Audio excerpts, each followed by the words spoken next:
doen, zodat we ook de opname even opnemen. Een ogenblik alsjeblieft. Ja, hij staat aan. Ja, nogmaals, welkom. Even weer zo de eerste ochtend, voor mij in ieder geval, tweede dag van de webinarweek die we samen met Werf en ZiPconomy organiseren. Vandaag zal in het teken staan van Total Workforce Solutions.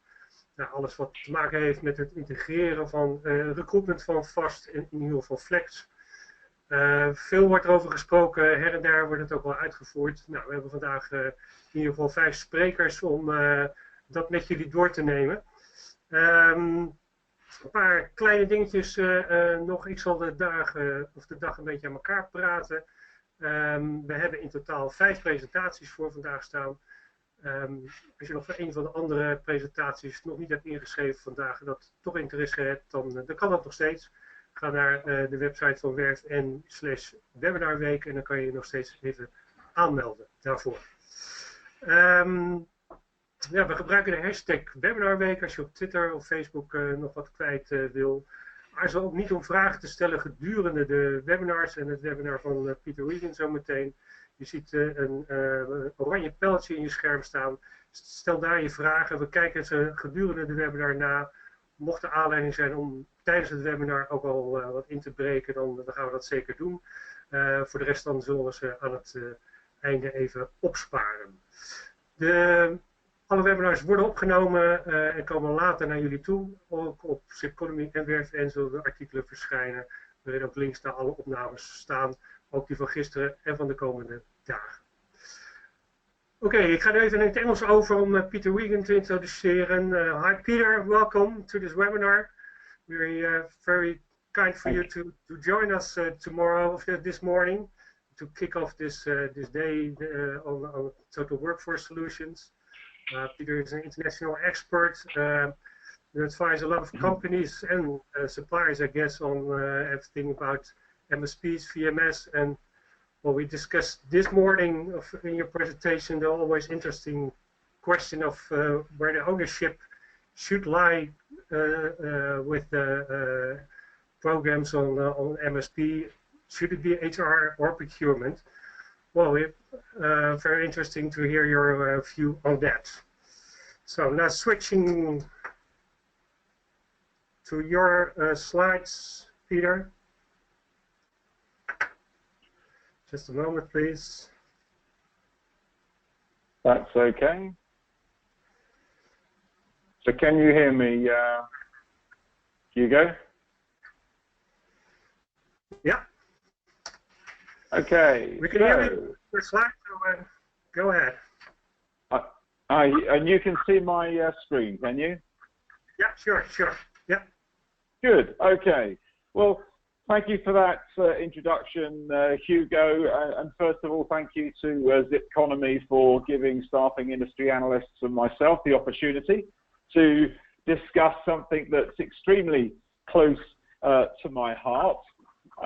The other word of thanks is thank you for listening to me in English. It's very much appreciated, something that us English-speaking people take for granted, but I do appreciate. I will attempt to speak clearly. If you don't understand anything, Hugo is there. He will answer and come to me with any questions. So, yes, my name is Peter Reagan. I'm Director of Contingent Workforce Strategies and Research for Staffing Industry Analysts. I wasn't born in 1990. I've been in the staffing industry since 1990, so now into my 27th, maybe my 27th year in this wonderful industry. But let's not forget the most important things in life, and that's, is my slide transition working, Hugo? Not yet. Can I just check which slide you can see? I'm seeing the first slide now, Peter. Still the first slide. Okay. I might have to go manually through this then. Just 1 second.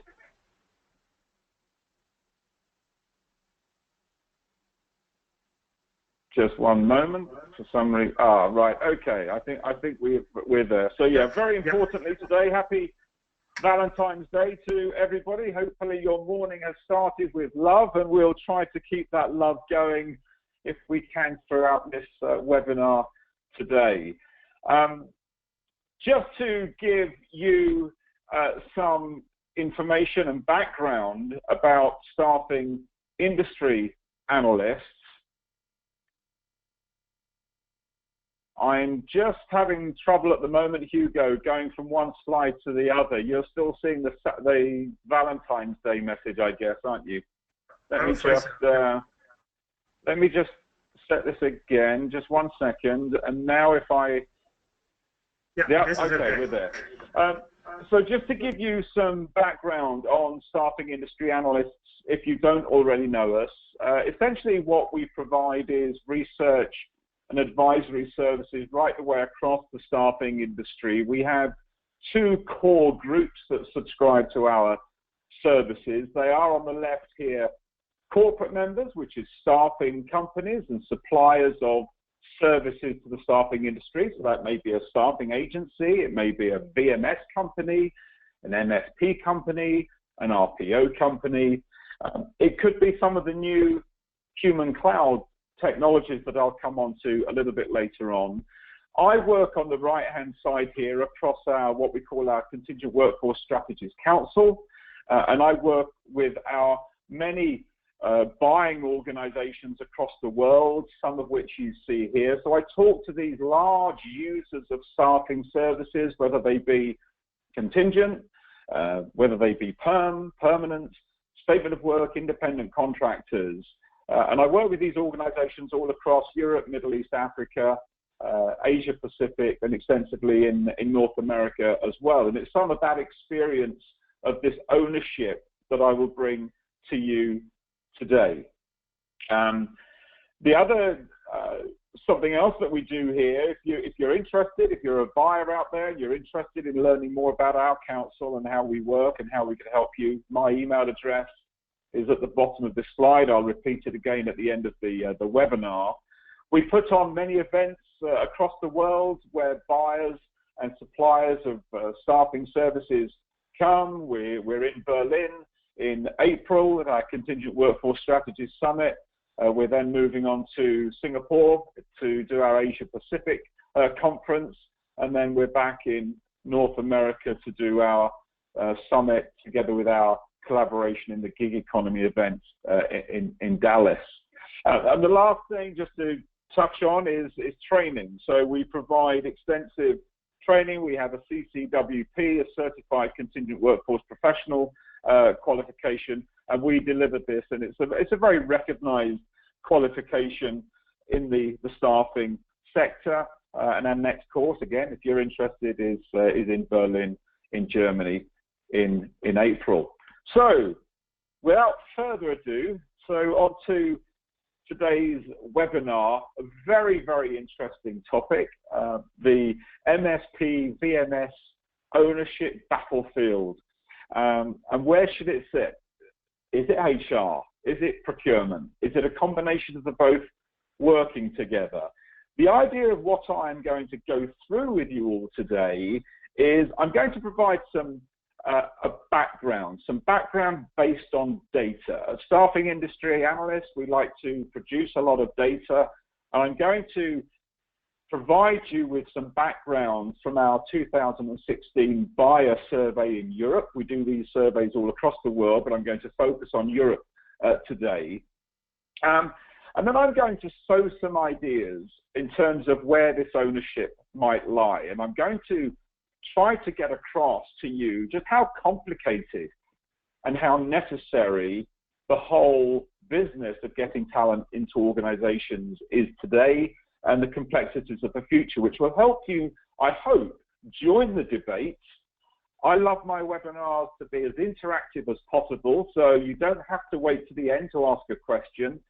If, as we're going through the webinar, you have a comment to make, my dear friend Hugo will be looking at these comments, and if you would just like to contribute to the discussion, just say something, and Hugo will read out your contribution. It could be that you want to add to a comment.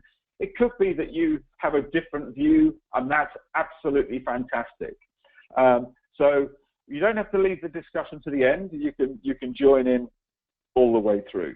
So let's start to think about this background. Now, my dad, bless him, was a builder, and my dad had one job all of his life. He worked as a bricklayer. He actually built 2 aeroplanes as well. He was a very clever guy. I mean, big aeroplanes. And he had one job all of his life. Probably when I go into my retirement, I would probably have had maybe 7 jobs in my lifetime. We're entering a world now where in the gig economy, then people are starting to maybe do up to 7 jobs at the same time. Conversely, it's producing a very different situation. And what I think that organizations need to do is to look very closely at the purpose of, let's just look at their contingent workforce program here. What is the purpose of their contingent workforce program? FootJoy is a maker of great clothing equipment for golf. I'm a very keen golfer. And their purpose when it comes to golf shoes is just to make great golf shoes. You can put a pair of their shoes on, walk 18 holes, and you won't have a single blister on your feet. I'm not a rep for FootJoy, but they have a purpose in order to deliver customer satisfaction and ultimately drive profitability into their business. And as we go through this webinar, I'm going to paint the picture that the purpose of a good workforce program, whether it's owned by HR or procurement, is very, very strategic in its purpose. Now, I'm sure there's many people dialing into this webinar that have been on this journey for maybe as long as I have, since 1990, when everything was decentralized down on the left-hand side. I certainly remember in my early days in recruitment, ringing up companies, going to see somebody, and they wrote my name on the back of a piece of paper, and that meant that they would always give me a ring if ever they needed help in any way. And we've moved through this process of preferred supplierships, maybe master vendor programs, onto managed service providers today. And now we're talking of even more complex solutions. And I'm going to touch on this a little bit later on in terms of total talent management and total talent acquisitions.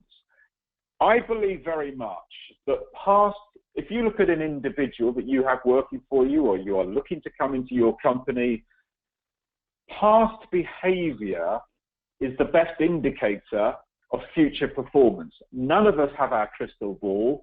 Nobody really knows what's going to happen in the future, but past behavior is a good indicator of what might happen. And I'm going to build upon that as we go through. So something that I just want to raise, I wrote a paper a little while ago now on you getting what you pay for as a buyer in the industry. And it was very interesting. In one of our surveys, we identified that the net promoter score of primary staffing suppliers for organizations was -24. Now, when you think of quality of service and you look at companies like Apple will regularly hit an NPS, a net promoter score, in excess of 74, 75%. So alarm bells start ringing when primary suppliers, on average, are being given a net promoter score of -24. If we look at the objectives, then we see here skills attraction and retention, legal and regulatory compliance are considered top priorities over the next 10 years for Europe, for 86% of European buyers. So the argument here is, can service levels continue to improve and get more complex if margins in the industry continue to fall? And is there a tipping point where potentially cheap actually becomes expensive for an organization in terms of not acquiring the skills to get work done? And these are all complicated issues that need to be addressed. And this thing is whether it's HR or procurement or a combination that does this.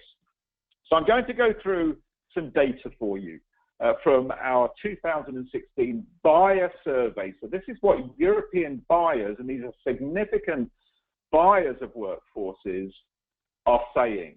So just a couple of questions here. Are your contingent workforce responsibilities on behalf of the organization? Well, 65% of our respondents said that they look after their contingent workforce responsibilities for the whole company. So it's good quality data that we're getting. How much time is spent? How many of you that responded to our survey spend 100% of your time in the contingent workforce space? 32%. Again, it's a high percentage of people and a good quality sample. And this is an interesting one. What is your primary job function? Is it procurement or HR? Well, we see more people responding from a procurement perspective, but we're seeing the figure on the right-hand side rise. The year previous, that was just 18% of HR professionals. So we are seeing HR getting more involved in this. So just going through some highlights from this survey, things that caught my eye. And again, if anything particularly catches your eye, do feel free to make a comment or bring it up. Then, which of the following are currently in place in your organization or are likely to be seriously explored within the next 2 years? So whether it's HR or procurement, what is likely to be explored over the next 2 years?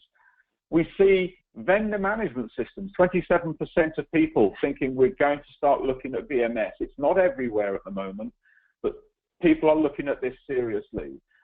Ongoing consolidation of staffing agencies. So a lot has been done so far, but a lot more optimization is planned. The use of a vendor for independent contractor screening. So from a compliance perspective, there's a big drive to do that over the next 2 years. More and more analytics and benchmarking of bill rates and pay rates. None of us have a crystal ball, and I'm going to talk later about the basic demand and supply curves of economics. But people and customers are wanting more and more analytics to drive costs out of the business. And a significant transition of statement of work. There is more spend in the contingent space in statement of work projects than there is in time and material projects, and buyers are looking to bring that in. If we look at further, just some highlights here, then looking at globalizing contingent workforce programs, so spreading them. Obviously, maybe people might agree that these things started in the US, they came over to Europe, Asia Pacific, and so a little bit more downstream, but we're seeing a lot more globalization of programs.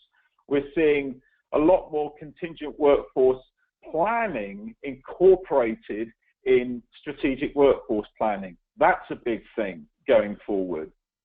Direct sourcing. So this is organization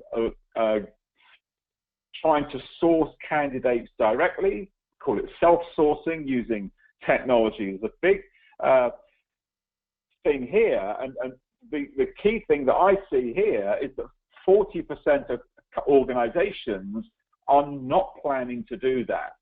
That's a very, very interesting thing, and I'm going to come on to that a bit later on. And again, I see here, in the real world, I see a lot of organizations thinking about bringing their programs, their managed service programs, potentially in-house. Yet the data here tells us when people are responding that they're not actually looking at doing that. Contingent RPO, the jury's out here, 44%, 39%, and total talent acquisition, which is looking at various different ways of getting talent into your organization, 60% are looking at this. So it just paints a picture of some of the challenges that are being voiced, but who is actually going to take this on. If we look at Western Europe here, a very mature market, then we see that programs, likely coverage over the next 2 to 4 years, is high. We see Western Europe as an extremely mature region for contingent workforce programs. And let's just look at the top priorities for contingent workforce programs last year. Globally integrating, reducing costs and controlling costs. On this survey, not many people having a priority for total talent acquisition. And the most bizarre thing that I find here is managing independent contractor compliance is very, very low at 3% and goes against what I'm personally seeing out there in the industry at the moment.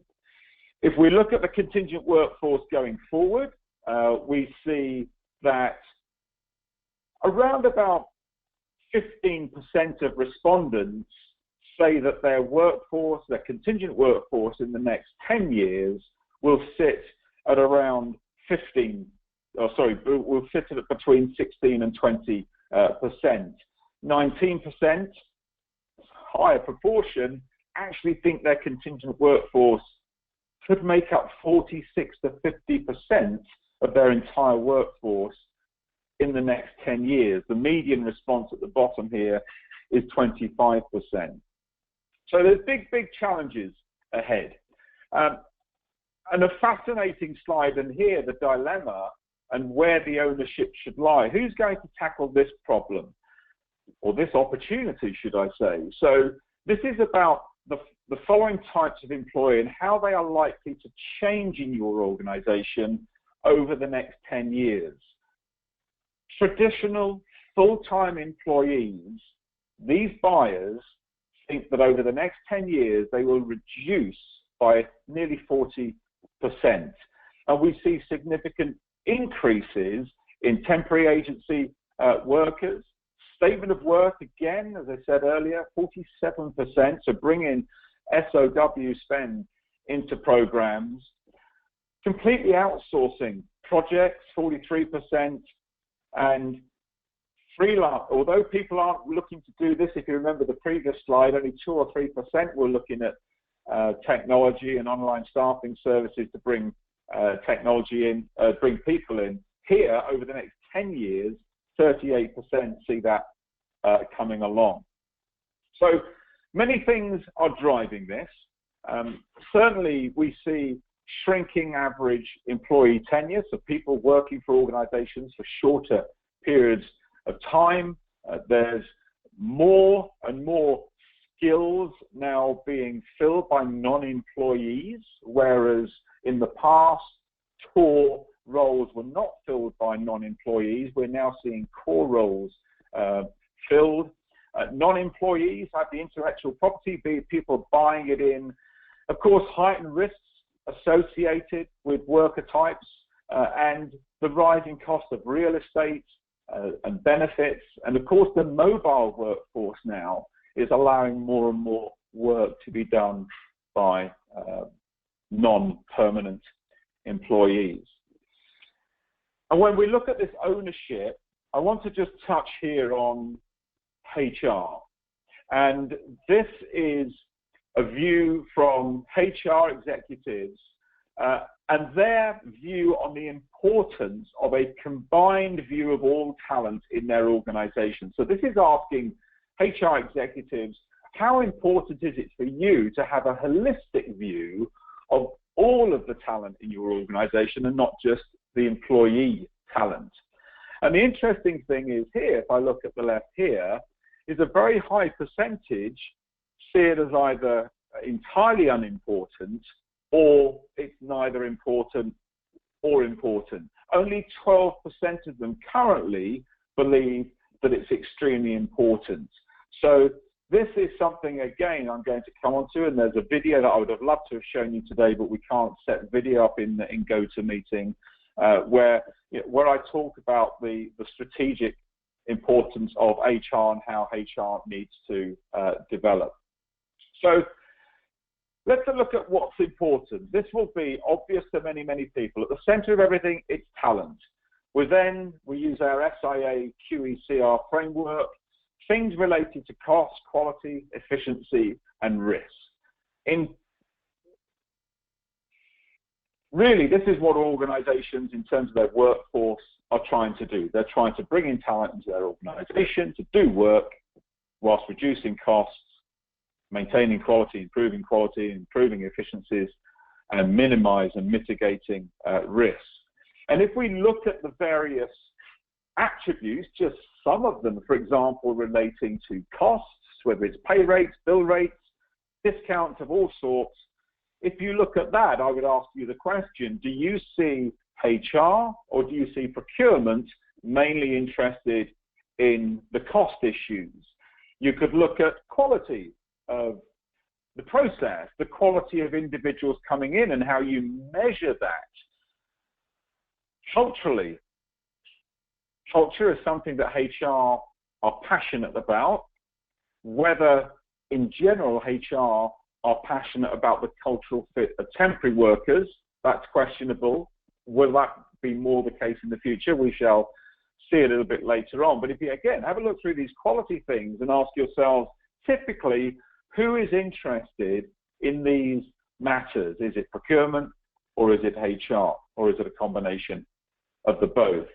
If we look at efficiency, so again, we ask questions on efficiency, we ask questions on risk, and we start to form a picture, and you will start to form a picture as to where, when we look at the contingent workforce, where the responsibility currently lies and where the passion and the interest currently lies.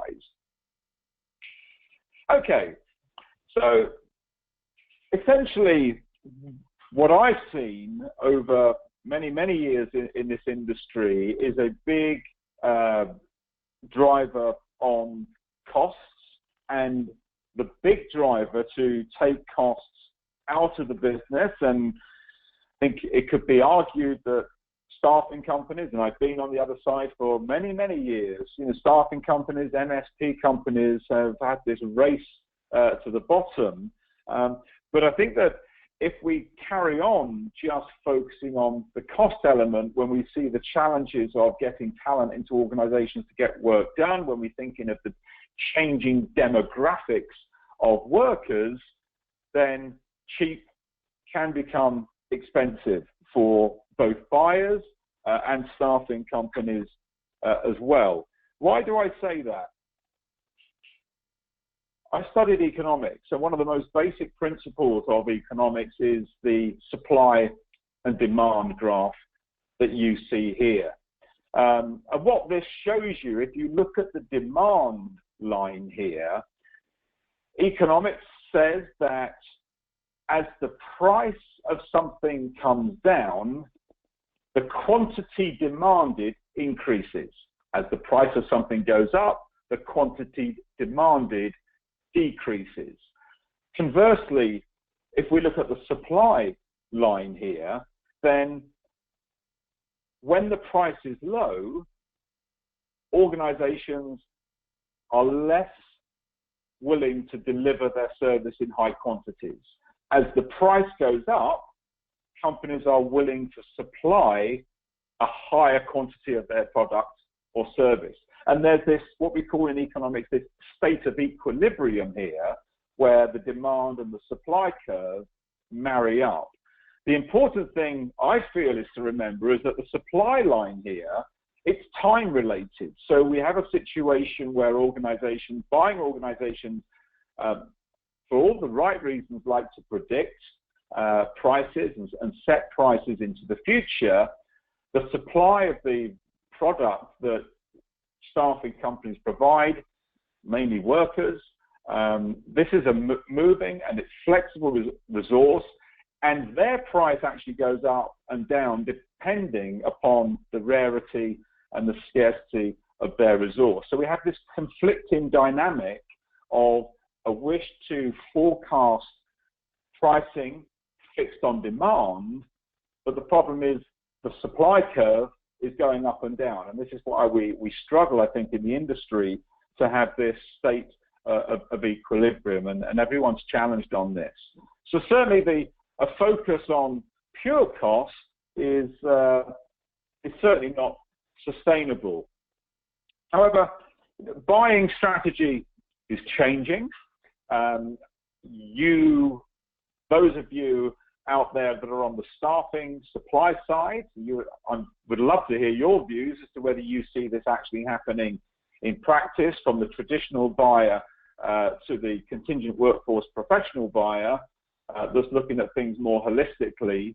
And maybe if you're from the buying community, have a look through this and see, is your methods, is your strategy adapting from the left-hand side and moving over to the right-hand side? So many of these things I'm seeing in the organizations that I talk to on a day-to-day basis, and I talk to HR professionals, I talk to procurement professionals at senior level that are running multi-million, if not billion, dollar, pound, euro workforce programs, and certainly I'm seeing in the $100 billion of contingent workforce spend that currently sits within our Contingent Workforce Strategies Council that I referred to earlier on. I'm seeing a significant transition to the right-hand side. I'll be interested in any comments from you if you're seeing anything differently. And Hugo, can I just, on this point, is it worth, I don't know whether you explained at the start of the webinar the use of the messaging system. Did you explain that in Dutch? If not, it might be an idea just to explain people now how they can join the debate and ask any questions. Yeah, I told them you can ask questions, everybody, if you go to the orange arrow in the top, leave any comments, and then I will bring that into the discussion. Okay. Okay, so we've seen in the past, and I think a lot currently, I'm going to touch on total talent acquisition and total talent management now. And the reason I'm touching on this is, again, if we're trying to make a decision as to whether the MSP VMS ownership should lie with HR, procurement, or both in a new way, I think we need to understand the complexities of what organizations are faced with in this changing world. So we've seen in the past significantly decisions made in silos. So different parts of the organization looking after traditional permanent hires, employees, maybe a different part of the business looking after the contingent workforce, maybe outsourced services being set up on framework agreements with organizations, or the business dealing directly. And then we have various other non-employee type situations arising that are just dealt with ad hoc by the business. What we are seeing more and more now, certainly amongst volume suppliers, if we look at this graph, and I love this graphic as we see on the left-hand side, the contingent workforce moving from decentralized to MSP, and we see on the right-hand side the same happening with the permanent workforce, moving from decentralized hiring through to maybe an RPO. And if we take just those two areas of contingent and permanent, contractor and employee, we're seeing situations now where organizations are now starting to look at this holistically. And this is something that we call total talent acquisition. So organizations that are looking holistically across the workforce, but purely between contingent, time and material workers and permanent workers. And so, Peter, I have one question from one of the attendees. Is the growth of the MSP going in the same speed as the growth of RPO programs? Is it going hand in hand?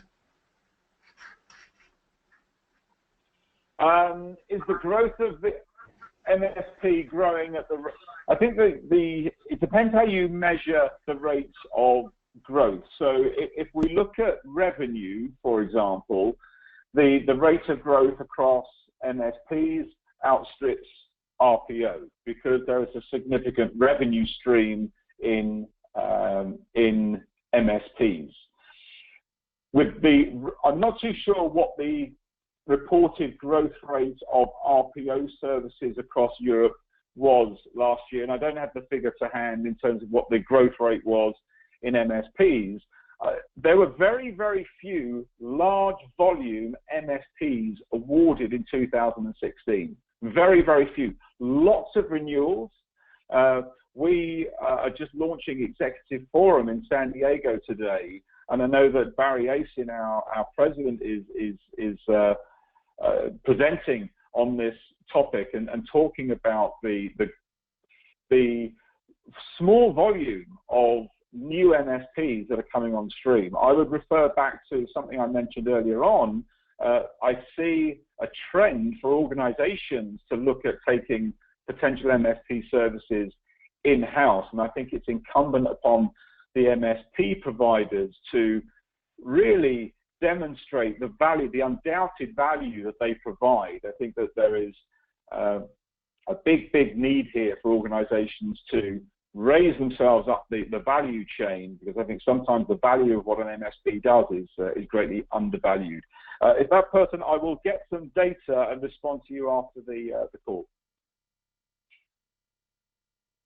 Okay, so if we look at total talent acquisition, and I just want to separate this from total talent management, then total talent acquisition is part of total talent management, but it's looking at how an organization looks at recruiting talent into its company, regardless of where that talent comes from and what sources.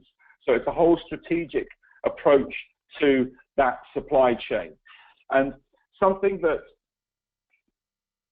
experienced buyers and knowledgeable buyers are aware of now is not only the core staffing companies that exist in the middle of this ecosystem, but the plethora, the multitude of organizations that are now playing a part in this staffing ecosystem.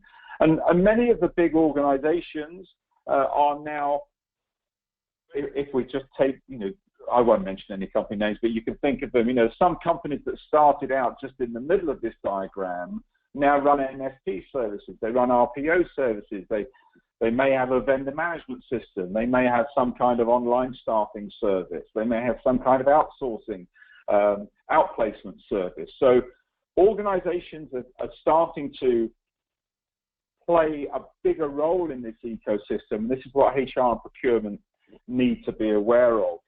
There's this whole human cloud framework that's springing up, and this is how we refer to the human cloud. And this, again, is something that many HR people and many procurement people are learning more and more about as it influences the acquisition of talent into their company. So if we look along the bottom here, we have a scale of what the client gets from the service. So it may be a labor relationship, an individual, through a group of people, through to a service output. And if we look at the y-axis, then it's how that work is organized. Is it, again, a specific worker, or is it a crowd of people performing that service? And there's many, this is just a few, but these are just some of the technology providers in this space. And something we are seeing, Hugo, is whereas maybe when I started in the business in the 1990s, a massive ramp up in staffing companies, we're seeing a massive ramp up in technology companies, and a huge, a significant amount of acquisition activity of technology companies buying other technology companies. We reported just a couple of weeks ago that Bond Adapt, one of the big CRM systems, one of the largest CRM systems used by staffing companies across the world, has gone into a partnership with a just-in-time staffing application. It's called Temp Buddy. So we're seeing acquisitions by technology companies for technology companies. So we come to the question, where is the big growth? I think the jury is out, but I talk about past performance being the best indicator of future performance.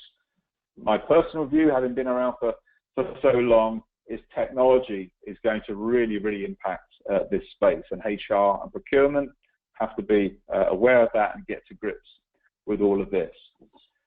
We need to understand how the gig economy, which we define as really any non-employee worker, how it plays a part in what we call the sharing economy. So if we look at the sharing economy, we give a few examples here like Airbnb and Zipcar, where you are sharing either a property or a car, and this is what we call the sharing economy. I always believe that you have to be very, very careful as HR and procurement. Don't make your decisions based on today's knowledge. You have to put your feet in the shoes of the future. What is it going to be like? How are the candidates going to be behaving differently? How are they going to be looking for work? How are your clients going to be different to today's clients? And so key is, how is technology? I believe that technology, like our phones, then it's not about adoption for technology, it's about addiction. And I think that in the same way that many of us are addicted to our mobile phones, then I believe that the candidates of tomorrow are going to be addicted to their mobile phones and their technology, and they're going to be looking for work in a very, very different way. So I'm just going to touch on a couple of things here with regards to total talent management, and then I'm going to open it up for any general questions. So whether it's HR or procurement, then let's just think of three decisions to make. MSP VMS. Are you going internally? Are you going externally? Are there alternative models that you're going to be looking at? The big question here, who's going to decide this for the future of the organization? How will they decide? What are the drivers? Look at the current drivers between procurement and HR and the strategic needs of the organization. How are they aligned?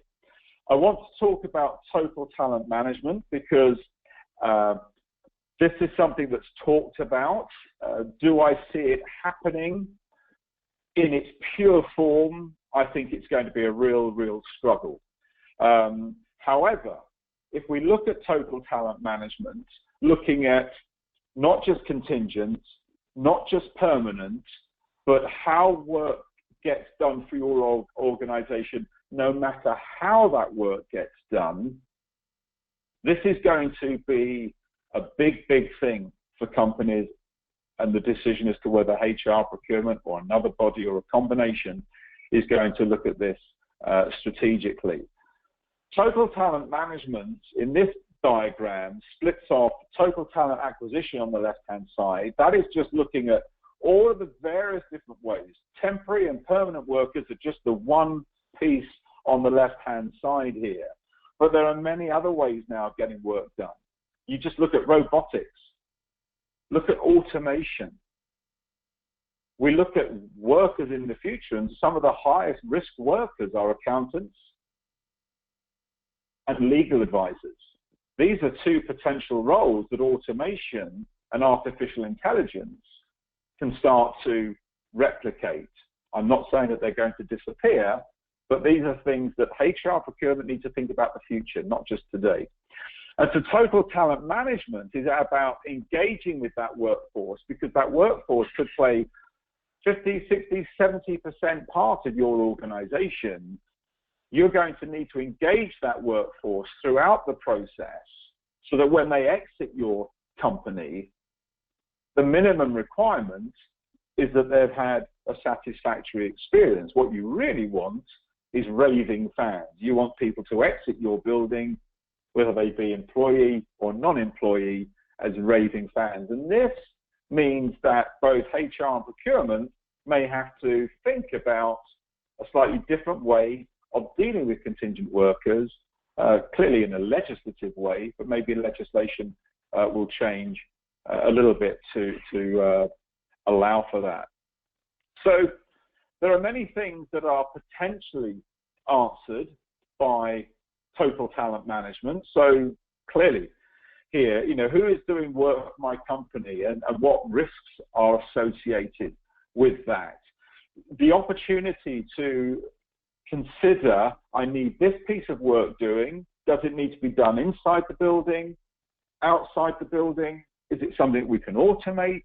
Is it something that we can transfer a worker from A to B? This whole decision tree is expanded if you are looking at other options and not just purely temporary or permanent. It's all the other options as well.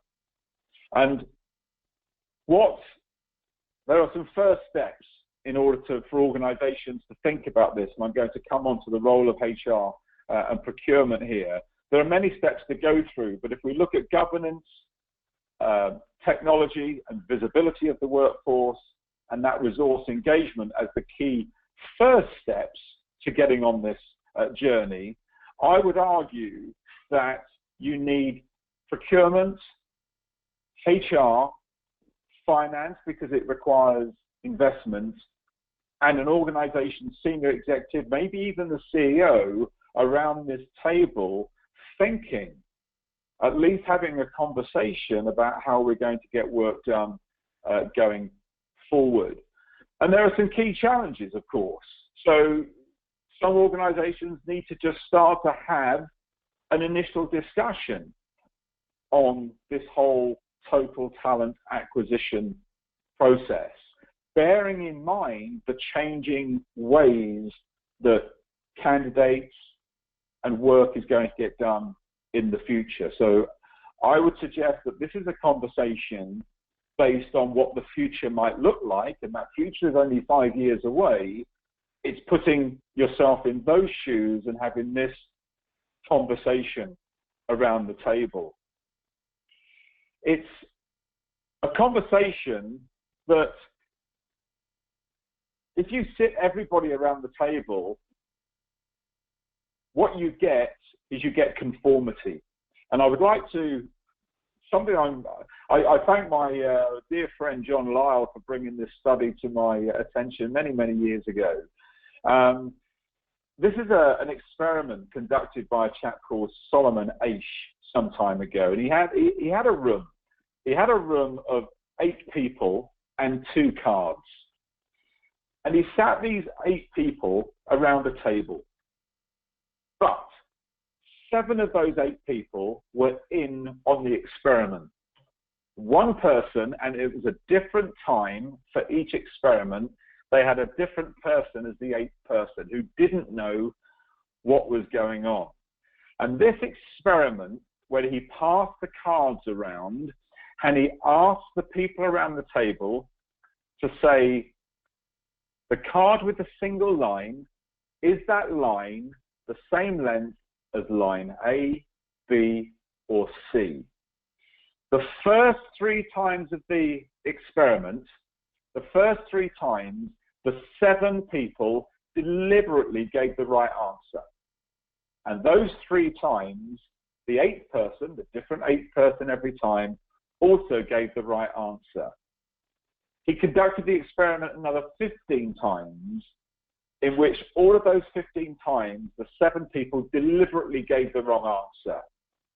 11 times, the 8th person also gave the wrong answer.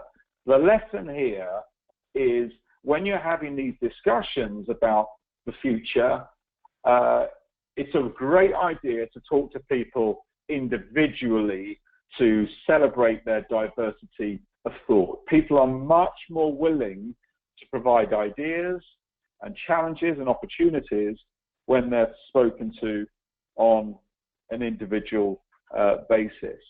So clearly technology plays a factor to get visibility and the whole resource engagement to make sure that when people exit your business, they do so as what we call raving fans rather than just satisfied people. And just to finalize, throw the challenge out there for some questions and some discussion amongst us. This is a a survey, actually a couple of years ago now, Norman Broadbent Board Index, which shows the number of HR executives this was on the UK board. I haven't been able to find anything for wider parts of Europe. It's very low. You're looking at executive directors a couple of years ago of being down as low as 1%. We are seeing a lot more engagement of HR. I think the future is HR, or that kind of a body, is going to be on the executive board. But there again, if we look at procurement, the procurement numbers will be probably even less. This is a quote a number of years ago by Accenture. To compete in the future, organizations will need to push talent management beyond the confines of the enterprise wall to include the new extended workforce, a global network of outside contractors, outsourcing partner vendors, strategic partners, and other non-traditional workers. By maximizing both the potential an extended workforce and employees, companies can gain critical advantages, including agility and access to available talent. So the big question is here, who's looking outside the building? Who is looking on the horizon and acting on behalf of the strategic needs of the organization to deliver shareholder value, to deliver growth, to be competitive in their chosen markets? And I guess the question here, is it currently HR? Is it currently procurement? Is it currently both of them? Is it neither? And what about the future? If we look at all what's happening in the world of technology, in the world of tomorrow's candidates and how they are going to be looking for work, if we look at the customers of yours tomorrow, who are they going to be? What are they going to look like? Where are they going to be? It's a real changing world out there. None of us have a crystal ball, but we have, I think, about 10 minutes to take any questions, or if you just want to join the discussion and make any comment. Hugo, back to you. Okay, thank you, Peter. Very interesting, and very happy to hear your views and see all the data.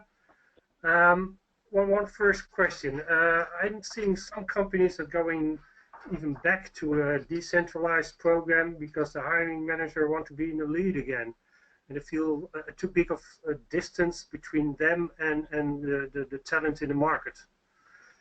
Do you see that movement sometimes? Yeah, I do. And I think that I write fairly extensively. I work on the 80-20 rule on just about everything. I think that organizations have to be careful when looking at the future and what they're doing, and don't get bogged down in strategy and planning for the future and the great big ideas. The day-to-day job has to be done. Hiring managers need people. They have different drivers to procurement, to HR. And it's certainly in large organizations, it's very difficult for hiring managers that have got to deliver a project. They've got to deliver a project on time. They've got screaming customers on the telephone. They just want to get the work done. As long as it's in budget. Are they particularly worried about the contractor pay rate and bill rate and margins? As long as it's in their budget, the argument is probably not. So we have this challenge. So I think, again, it's incumbent on, I go back to my study by Solomon Aish, and I think that where this is happening, it means that there is a slight disconnect. And I think that people that are driving strategic solutions have to be constantly aware of the needs of hiring managers, and that doesn't mean to say they have to accept a hiring manager's every need, but they need to understand them and try to accommodate them, because it's better at the end of the day, I believe, to have a rogue hiring manager doing their own thing, but at least it's visible to you. The worst thing I think for an organization is to have the acquisition of talent not visible to them. That would be my answer. Yeah, let's add one comment here.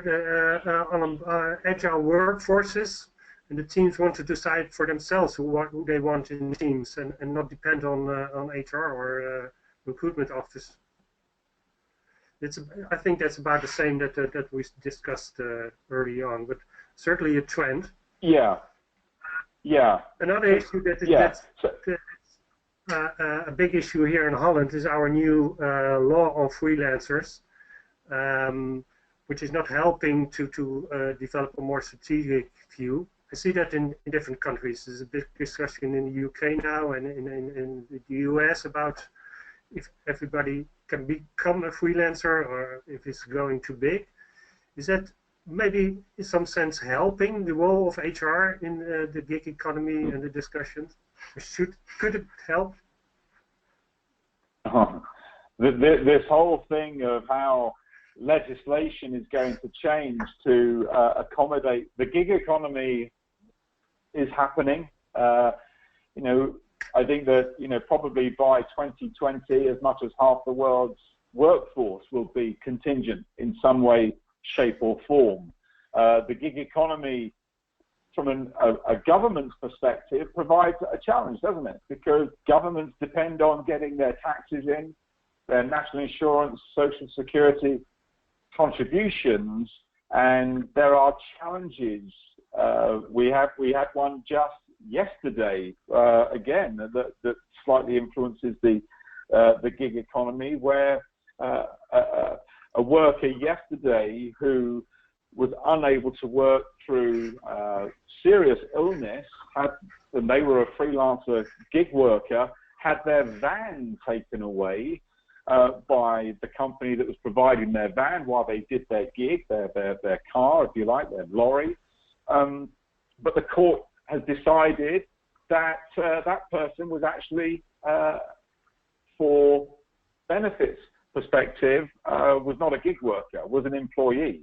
So we're seeing, I think, again, a real challenge between where the world is going and where the gig economy is going versus how governments and organizations want to have a compliant workforce that is contributing to taxes and social security. It's a dilemma. It really is. Yeah. Well, it will be a big topic here in the election, upcoming election in a couple of weeks here in Holland. Maybe one last question, because we're going to the top of the hour.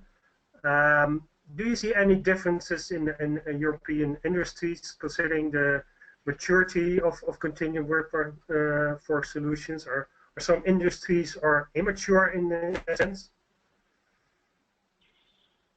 Yeah, I see from a maturity point of view, certainly the pharmaceutical industry is very mature, and I'm talking to a couple of pharmaceutical companies that are really very well on the road to total talent acquisition, if not total talent management. They're not there. It's a long way to go, but they're on the right path. I think the financial sector, I think, is mature now. I think the financial sector, if we said 10, 15 years ago, it always considered itself very, very different. I think that the financial sector, mainly driven by compliance, is now very mature. I think that what staffing companies and MSP companies in particular have to look at is, I think that where there is a place in the world for the big global providers, and there's a place in the world for the niche providers that are doing something different, smaller volumes, higher fees, for all the right reasons. I think the staffing companies need to think about if they're in the middle, where that opportunity is. So try not to get caught up in the middle. But I don't think it's all about strategic solutions. The person earlier on, there is still a great amount of business out there, spot business, that the larger organizations are challenged to provide a great service because of the reducing costs, as I said earlier on. Okay, well, I think this is it. Thank you very much, Peter, once again for being here this morning and share your thoughts. I will go back to my presentations and back to Dutch, I guess. Thank you very much, everybody. Oké, bye-bye. Hier. Oké, nou dit was het voor vandaag.